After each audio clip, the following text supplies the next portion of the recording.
Hello, class. This short presentation will cover market research from an overview position.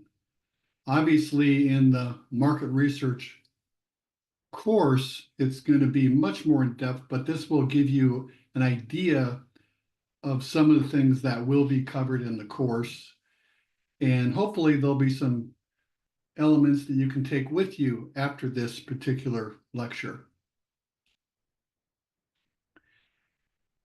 First of all, there's two types of research. There's quantitative and qualitative. So I'm talking about primary research. I'm not talking about secondary research. So secondary research is company literature, company information, Google searches.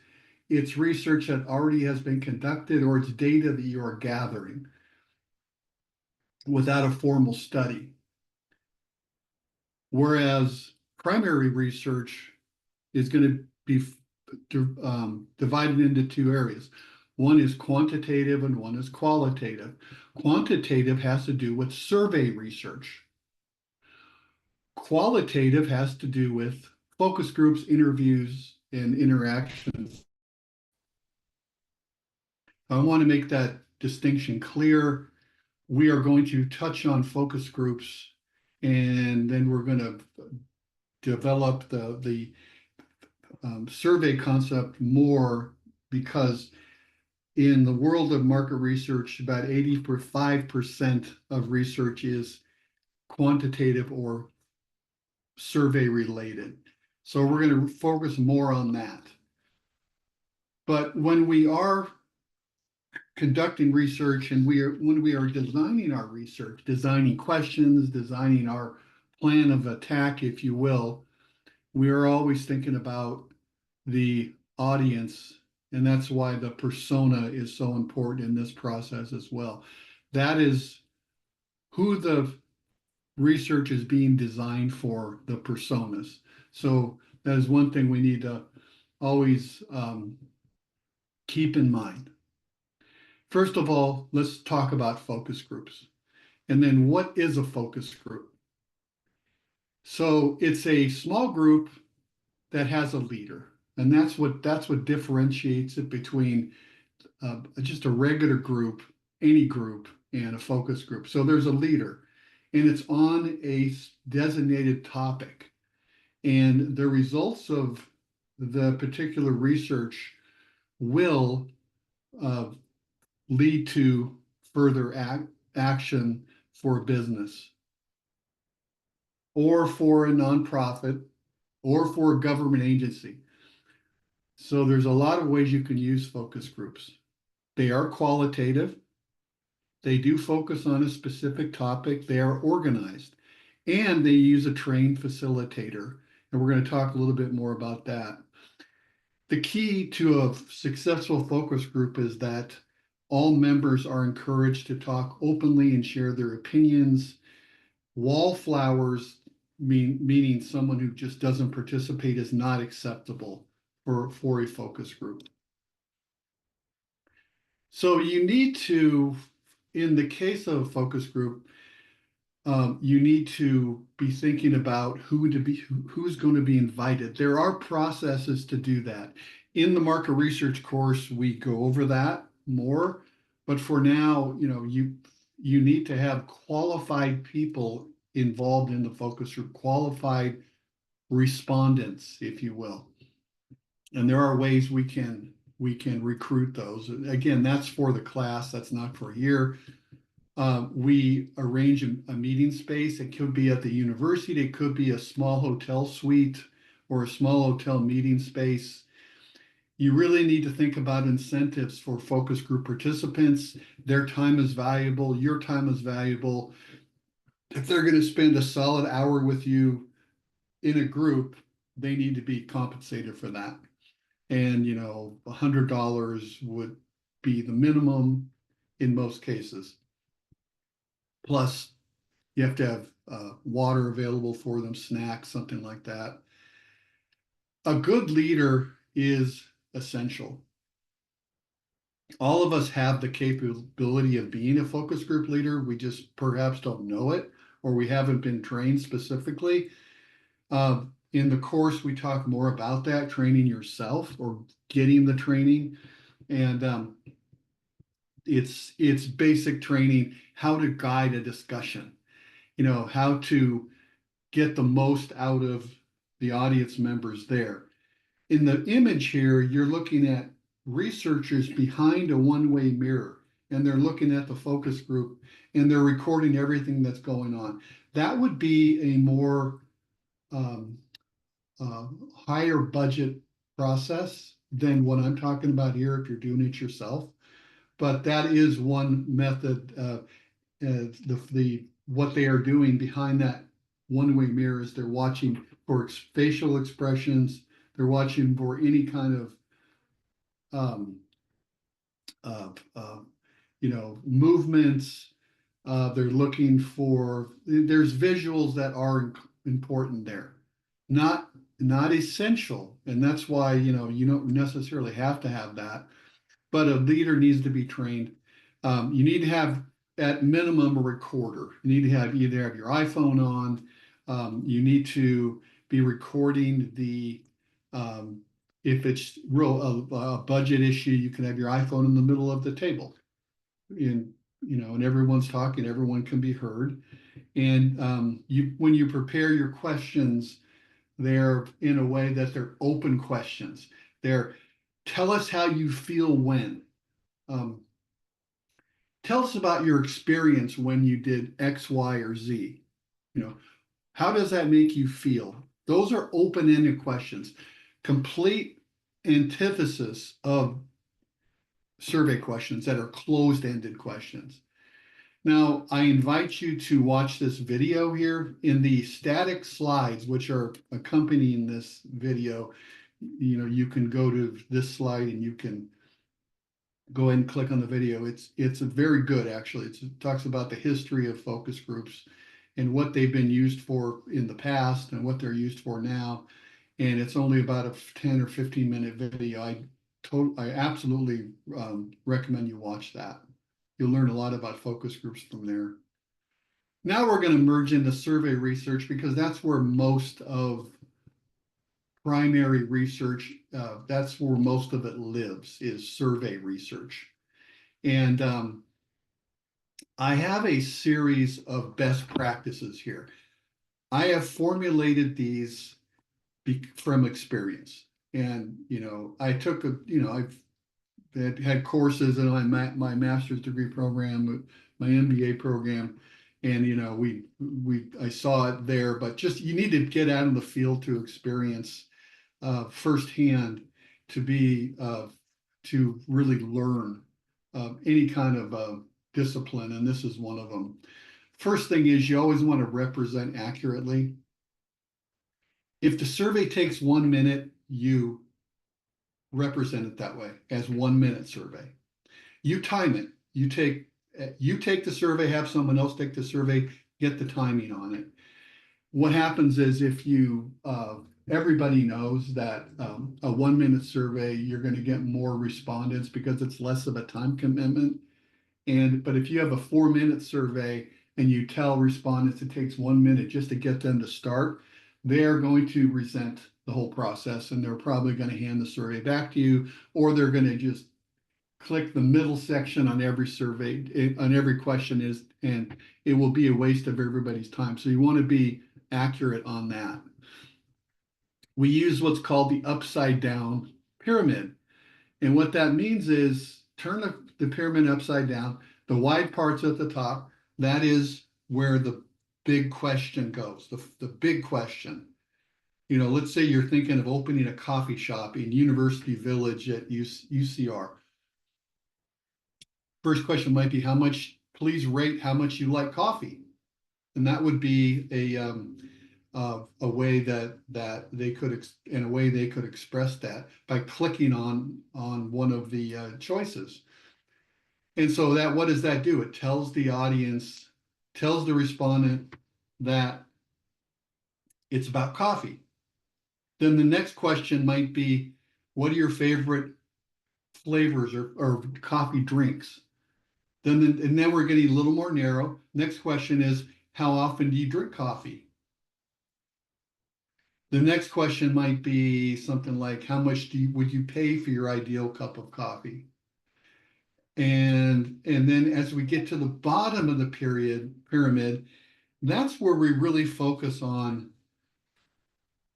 the demographic questions. We don't start with demographic questions typically because what happens is if you're going to ask a respondent their income level, if that's the first question, they are probably not going to want to answer it. They may hand the survey back to you because it's intrusive. So you want to leave the demographic questions at the end. And that way, when you ask income, gender, or something like that, the respondent knows what the survey is about. They've had the big question. They know they know it's relatively harmless to them, and they will be much more apt to answer those questions at the bottom of the survey. The next one is be brief as possible. I found this through trial and error that the longer the survey, the lower the response rate is. People have limited attention spans, respondents do. They have limited time. They don't want to spend 5 minutes with you typically filling out a survey. 1 minute they'll give you. So the question is, can you get as much as you can out of 10 questions in a survey? Perhaps you had 15, but you cut it down to 10. You're going to get a better response rate on those 10. So you have to really weigh that out as to how many questions you need to ask. Sometimes you can throw questions away if they're not mission critical, if you will. Questions should be closed and, questions should be closed ended. What does that mean? That means that what in a survey, it's quantitative. Remember that. You need, when you're going to click on an answer, that should be your answer. You shouldn't have to write it in. Now, there are cases where there's other things are asked. They give you 5 choices and then it says other, you can write in an answer. But for the most part, I strongly recommend that the questions are closed-ended and you don't have open-ended questions. And a lot of this has to do with the survey software we use. I use Google Forms quite a bit. Others use SurveyMonkey. I've used that before. But if you have open-ended questions with text, the software doesn't really know how to categorize those, so they just alphabetize them. Then you have to go read every one and categorize it yourself. You're better off with closed-ended questions. Click, point and click, and that's your answer. You're much better off that way. I learned that sort of the hard way. Remember that's confidential. The initial instruction on the survey should be, please take this 1 minute confidential survey. You as a researcher, if it's your business, you own the research. But if you are working, you have a client, they own the research, you don't. So you're not really allowed to share without permission. The next question is ensure the value of providing, what value is it? Sometimes respondents have a direct, clear, there's a direct value proposition to them. That's really important to them to complete the survey. I had that with a hospital up in Northern California. They wanted the services improved, and everyone that I talked to had a really keen interest for the hospital to be a better quality because the next closest one was 20 miles away and they didn't want to drive that far. So they wanted the quality of the hospital improved. So that everyone took the survey. It was 100% response. So sometimes you get that, sometimes you don't. But if it's valuable to the respondent, tell them why it's valuable to them. And you always want to think about incentives. If you're asking respondents off the street to take a 1 minute survey, you need to offer them something. And sometimes a $3 Starbucks card is good. again, unless they have a real clear interest in the survey itself, a lot of times you have to offer them something for their 1 minute of time or 2 minutes of time. And I found the little like Starbucks card. That's just the cost of the research. Incentives is just a cost inherent within researching. Now, this link you'll be able to, from the static presentation at the accompanying slide, you can click on Google Forms. You can build your own surveys from there, which I strongly recommend you use it. That's not part of the assignment today, but I want to just briefly talk about data collection, which is key. And in the course, we get much more in depth with that. But I wanted to just mention that the sample size is key. And if you have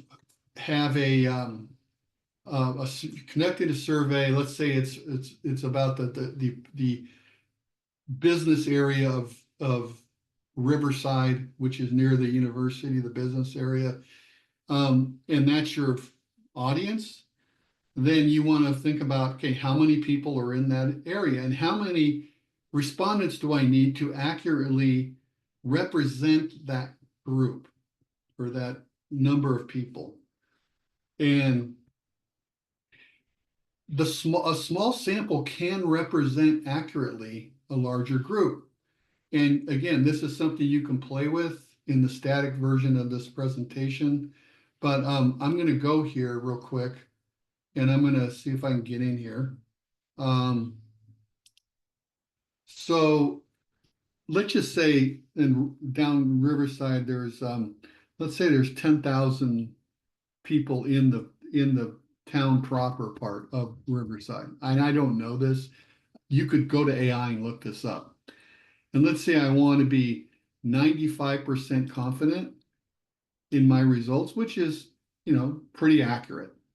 And let's say margin for error, plus or minus margin of error, like a political survey is, I'm going to put 5%.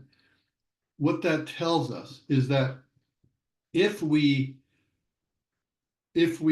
go through of those 10,000 people and randomly select 370 people randomly, you cannot just stand in one spot. You have to go all through. And that's where it sort of gets more expensive when you have to do that. And you have 5% margin for error, so you're fairly accurate. And so what this is telling us statistically, you only have to research 370 people. But let's say you can open it up a little bit. And let's say you don't have to be that accurate. You want to be accurate, but not that preciseness.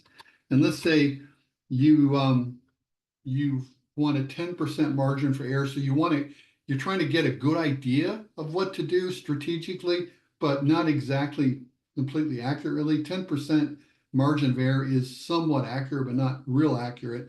You would only have to survey 68 people of 10,000, but you would need to be very random about that. Cover all areas. So that's something that you can play around with that this tool, there is a science behind it, and it is accurate. I mean, it's an accurate tool. So that is the sample size calculator. We go over that more in the course, how to use that. As far as, I'm not going to go over all the different methods of data collection, but I have found in my experiences that face-to-face is the best way to get the most responses it's not the cheapest way. Internet searches are much less expensive. They're almost to distribute. The problem is with spam filters and all the things that are going on, it's really hard to get the right audience. Face-to-face is a much more effective than the other mediums. It's more effective than computers or online surveys.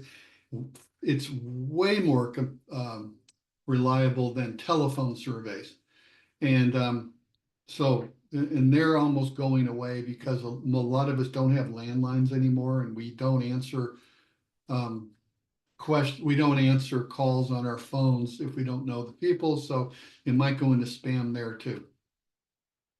The only disadvantage, it is a big advantage in effectiveness. The only disadvantage is it's a higher labor cost, but I still stand by this. The most effective research we've done from a survey perspective has been face to face. So I recommend that.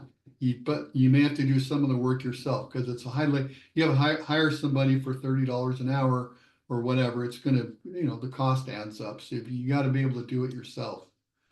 Now I want to get into using AI as a research assistant. 2 years ago, we didn't have this. 3 years ago, we didn't have this. Now we do. And I use it quite a bit. I'm going to talk about, this is an AI generated picture. I thought that was fitting here. So here's what we want to do. I want to show you sort of what I did. And I want to bring back the Parkinson's Research Organization, PRO, and this would be for their benefit. But what I asked ChatGPT was develop a short survey targeted toward potential donors to Parkinson's disease organizations. Okay, that's the key. So now it knows what it's going to do. And I put in there what's not included here. I put in here in Palm Desert, California. I forgot that, but I actually put that in the actual instructions, Palm Desert, California. Then I said, place demographic questions towards the end of the survey. And that was a best practice. I wanted to tell it to do that. And here's the survey it came up with. What motivates you to support organizations focus on? And it gives you some. It was it's thought out. I mean, they do a really good job. The AI does with this. Which types of programs or services would you most like to your donates to support? And those are some things. And it always asks other, but if I had my way, I would take out the others just because it focuses them on what's here. Plus, other, it doesn't really the software from like Google Forms or SurveyMonkey doesn't really know what to do with it. So it puts in other though. So and then what type of recognition do you value as a donor? It's a really good question, actually. Really good. And then how did you first hear about an organization, which is always a good question. And we're getting closer to demographics here. What is your age range? What is your gender? What is your household income range? Now, this is a raw survey here. 8 questions. It's very short. This would be a 1-minute survey. There's different types of questions, different formatting of questions we can use, which we go over in the course itself. Right now, this is all focused on multiple choice questions, but there's linear scales, and there's all kinds of other methods we can use. There's drop boxes, there's check boxes where you can click more than one. And we get into that in the course, but now we're just looking at sort of the rudimentary part of this. So this is AI, completely AI generated. The only difference is that I put, as a matter of fact, I put for Palm Desert. I forgot to put this here, but that's what I asked for. So, and then, so that's what it came up with, which is actually pretty impressive. Now there's an assignment here, and you'll see it in the modules. Using AI as an assistant, request it to develop a short survey focused on any topic you wish. 8 questions maximum. Okay, so that's this explicit instruction. It might be a product or service you're interested in. It might be, could be anything. I'm leaving it really open. A hobby something of interest to you. You want to get involved with here and have a survey built. You want the instructions to be clear, and then once you get your survey back, and you'll get something similar to what I have, what I showed you, um, I've then I need you to look at it and evaluate it. And then I need you to evaluate it based on slide 8, which is the best practices that I have experienced. And are those best practices being used in the survey that the AI creates? And, or, then how would you improve? You may not want to improve much. You may really like what it produced, but I'd like you to just use a critical eye, and this is where the human and machine can work together. I'd like you to go ahead and suggest some things. You can upload this to the assignment in the text area, um, or you can use a PDF uh, file to submit. So that's it for now. I hope you derive some value from this. Again, the course goes into depth. This is on a surface, but I just wanted you to get a kind of a flavor as to what happens. So thank you very much, and I'll see you later.